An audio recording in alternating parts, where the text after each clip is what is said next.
and welcome back to the Nonprofit Spotlight. I'm your host, Mike Gutzler, and I have the pleasure of having Bobbie Sue Tunstall today here with us from the CKG Foundation. Hi everyone, it's great to be here. I am here on behalf of the Cameron K. Gallagher Foundation. I'm excited to talk with you about what kinds of things that that our organization brings to the Richmond community and abroad. Excellent. Thank you. So for those of our listeners that are not familiar with the foundation or even Cameron herself, could you just take a little bit of time and tell us a little bit about her dream that she had and then how the foundation developed out of that? Yeah, so Cameron was a young woman, a young teenage girl, and she had some struggles, certainly mental health, when she was in her mid-teens. She was training for the Shamrock Half Marathon as part of, taking care of herself well. And through this race, unfortunately, at the end of the race, she had an undiagnosed heart condition and she passed away at the completion of the race. But the days and weeks following, her parents uncovered some plans that she had for a Speak Up 5K. And it was to be a very inclusive race, to welcome the community, to bring awareness to teenagers' mental health needs. It was to be fun and spirited, and she had vendors that she wanted to include. And so it was really her dream to bring awareness to the needs for teenagers to talk with one another and other trusted adults about their mental health needs. And it's become a huge source of inspiration and excitement for the community. Yeah, could you say a little bit more about what the Speak Up 5K is about? Okay, so that's our big event each year. It's held in Richmond at Bird Park the Saturday after Labor Day. People sign up as individuals, as teams, and it's a race like 5K certainly, but it's really more about congregating together for a cause. So we have groups from schools, groups from places of employment that come and join as a team and just come together. So when you walk up to the Speak Up 5K, you'll see large inflatable finish line with Cameron's face and her welcome you and congratulating you on just getting started. When you run the race, there's lots of fun water stops, and there are cheer group teams that are cheering you along from different schools and community. There is a rave tent that you run through and everyone's cheering. So there's really unique places along the race to just help cheer you along. And it's really a great representation on what it means to be on a wellness journey when you're caring for your mental health. There's people along the way that are really cheering you along, helping you bring fun out of your day. There's hard places where maybe there's a big hill that you're climbing or something like that. And then there's just volunteers. There's all kinds of volunteers come out of the woodwork to get things set up and then just to encourage people along the way. And it's just a great atmosphere of community, of support, togetherness, and just helping people recognize that we're not alone in our struggles. And also there is a strong community of support that wants to help each other and help young people. So for those who haven't been able to attend yet or are interested in attending, it seems like it's a really wonderful, affirming environment, but the race itself also kind of shows and reflects some of the challenges that can come with dealing with mental health issues. Is that fair? I would say, yeah. Excellent. And so one of the things that's mentioned on your website specifically is the story, or your story is not a black and white story, and that being a powerful component of all that you do. Could you say a little bit more about what that phrase means or how that came about? Yeah, really for CKG, that phrase came about because we represent an organization that is surrounded with acceptance and compassion and understanding for ourselves and what others, and it means embracing the full spectrum of our experiences, our emotions, and what especially teens go through as they are journeying through adolescence, coming into adulthood. And sometimes the things that come along with that are struggles with their mental health. Each person is unique in their need, and each person's story is unique, and just recognizing and giving some emphasis on the uniqueness of each person. And part of that, I'm guessing, is awareness, right? So although that you do the big 5K run, you do so much other work, and awareness is a component of that. And so how do you all cultivate awareness? Or maybe you can talk a little bit about the ways in which the foundation as a whole reaches out to different aspects of some of those struggles. So yeah, in essence, that was really Cameron's, that's the main foundation of what her dream was. is to bring awareness to adults and teens amongst themselves that we all struggle and there's a place for each of us to help one another. Some of the ways that we do this, aside from the race, are toolkits that have been developed as resources for guidance counselors, teachers, any place where kids are, they can access these toolkits to help them recognize when something's beyond just stressful and they might need some more help there and point them in the directions for more specific resources. Also, something that's come out of this initiative from Cameron Stream has been Speak Up Clubs. They are groups of kids who've organized themselves and they get a counselor or an advisor to sponsor them, and then they meet on a regular basis and do things in their school to help kids recognize that, hey, there's a place that you can reach out to for support. So the clubs and the toolkits have been great resources, certainly to help bring awareness. Yeah. Teens today have so much going on and are bombarded with not only the dynamics of their school life and family life, but also social media. And it can be overwhelming for sure, creating those elements of anxiety and, of course, depression. Do some of those tools that you're talking about kind of help parents and adults have some signs or awareness or things to be looking for? Yeah, certainly some things, recognizing when things are a little bit more than what we all as adults might recognize as typical stressors and help kids to recognize that. Also, small things that they can do to help themselves, breathing techniques, taking care of your body in good ways, those kinds of things. That's great. So in addition to those toolkits and resources, you offer some education resources and then scholarship. And then is it true you all have a podcast as well? So if people Yeah, there is a podcast. Yeah, a podcast that's been created recently with Cameron's mom, Grace Gallagher. She has different guests on a regular basis that deal with different aspects of mental wellness for our students. And it's called Conversations with CKG, Brainwaves Unplugged. Just real stories with different professionals, different other parents. That's great. So for those maybe who missed it, can you name the podcast again for our listeners? Okay, the name of the podcast is Brainwaves Unplugged. Brainwaves Conversations, Unplugged. Yeah, Conversations with CKG. For families or parents that are new to this element of their family life, this might be a great place to just get started and hear more. Would that be fair? Yeah, that's a great place, yeah. And there's lots of resources on our website, too, to help direct parents. I know that when my husband and I, our younger son, needed some real specific help with mental health, and it was a great resource to be able to get directed to other organizations and with other families to discuss things. For teenagers as well as for adults, it's the hardest thing to feel like you're out on an island alone. You don't know where to turn for support, really. Yeah, absolutely. And what's great about this foundation is that you've, not you all specifically, but your efforts and the team that you put together are people that have been through this before or have had the firsthand experience and want to share the resources and the support that they had with other people who may be experiencing those same feelings or same anxiety or encounters that their children are dealing with on a regular basis.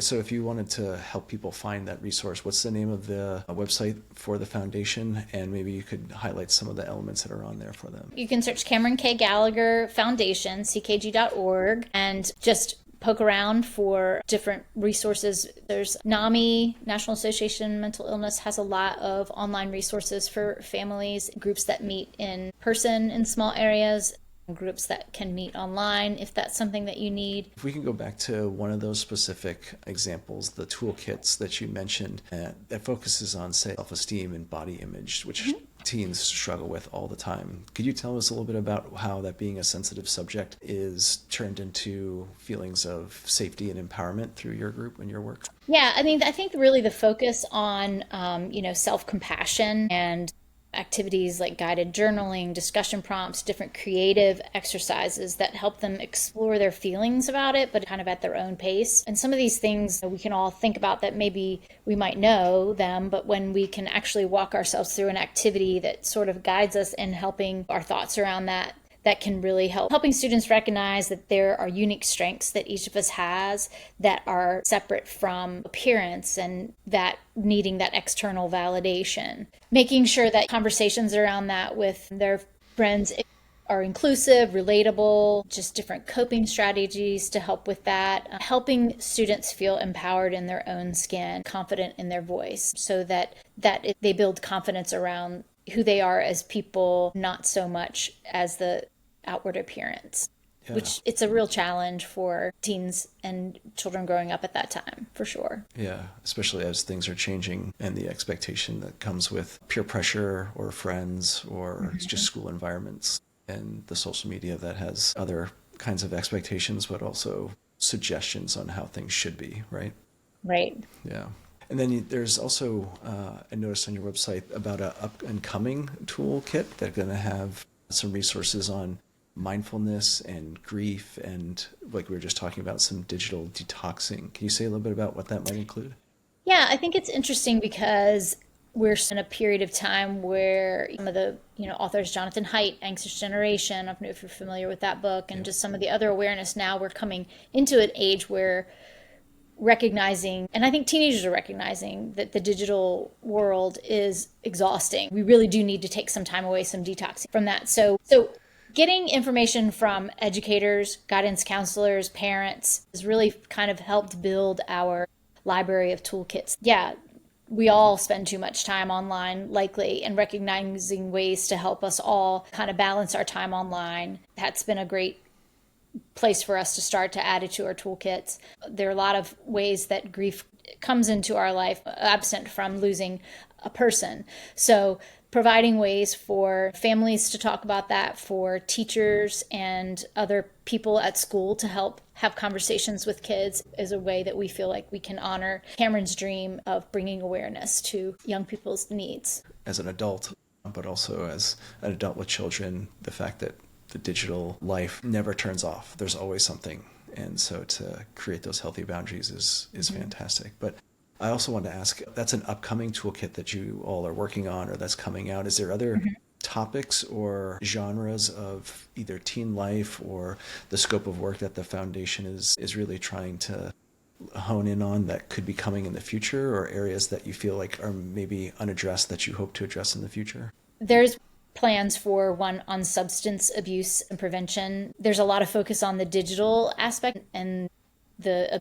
abuse or addiction around digital use, but there are still substances out there, drugs, alcohol, vape, all those kinds of things that definitely harm our teenagers' mental health. So working on ways that we can incorporate some journaling and other objects in the toolkits to help bring awareness and keep that as part of keeping your mental health well. Excellent.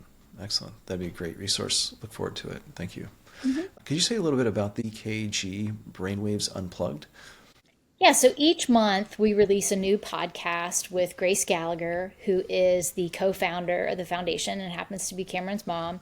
And it serves particularly as a resource for parents and other adults in the community to just learn about teen mental health and explore topics with different experts in a really approachable way. Great. And so what are some of the topics that have been discussed in the past, or the common themes? Clinical social workers come on, or counselors. We've had different authors come on, just different people in the mental health space that we feel like can give voice to concerns and questions that families may have. The depth and breadth of the work that you all do is pretty phenomenal, and that gives you a really big spectrum of folks that you are impacting. And so if a listener or somebody who's enjoying the podcast is inspired by the work that you do and wants to help or be supportive, what are maybe some of the ways that they could get involved? And that can be anything from the 5K to the day-to-day stuff. What are some ways that volunteers could engage with the organization? Over the years, I kind of serve as a volunteer coordinator on race day. Invariably, we always have half a dozen people stop by and say, how can I get involved with this? This is something I'd really like to help out with.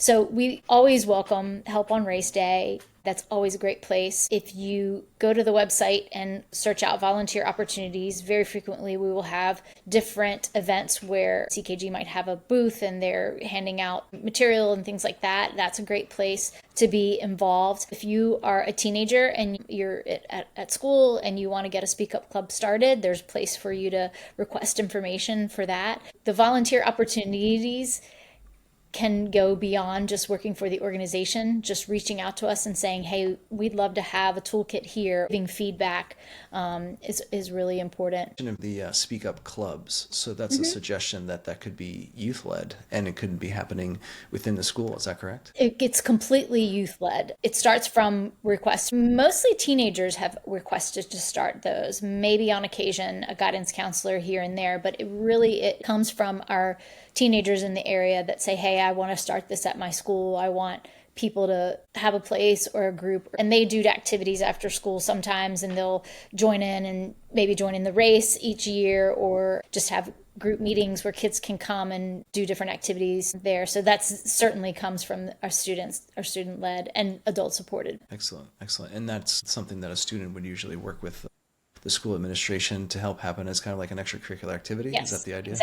Exactly. And it's through those Speak Up clubs where students can apply for scholarships, which we offer to students who are members of Speak Up clubs, and we award those annually.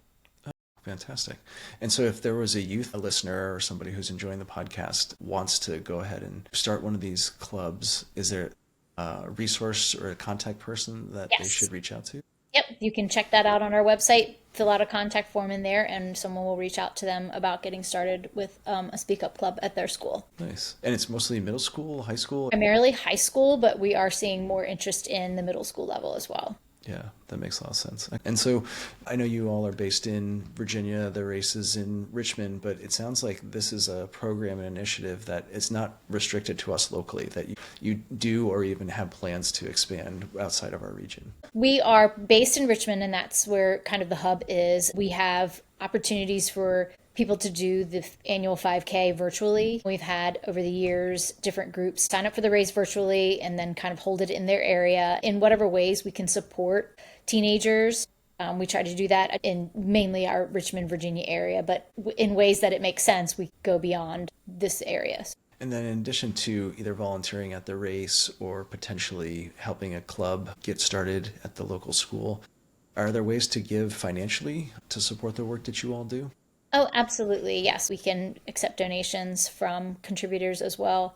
And those are very much appreciated. And so does that also go towards the foundation as a whole? Is there specific areas that people can give towards? And then going back to the race, is there things that you would need on race day that could be donated as well? We've done the race about 10 years. As far as needs on race day, certainly financial contributions are always helpful. That's great. You can direct your giving to scholarship, and then of course like toolkits and other resources that way. Fantastic. So if you were to think about the foundation and its current trajectory and the plans and places that you hope the foundation goes in the next year to 5 years, what's on your radar? What are your hopes for you and the entire team? Just me personally as a volunteer and contributor, it would be great to work ourselves out of a job, like to be able to say one day, we fixed this, it's all great, kids are handling this.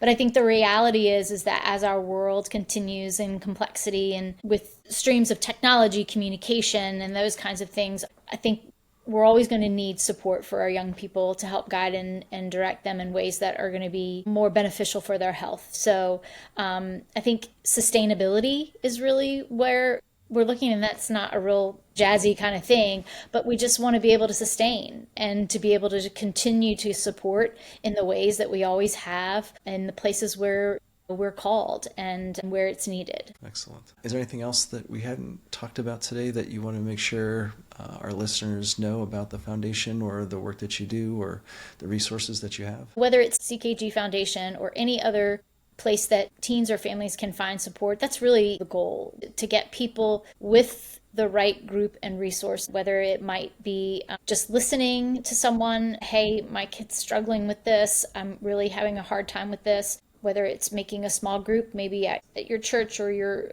community foundation, just gathering together, because I think as we all feel more comfortable talking about what our kids are going through, we all recognize that we can be supportive and helpful with one another in that aspect.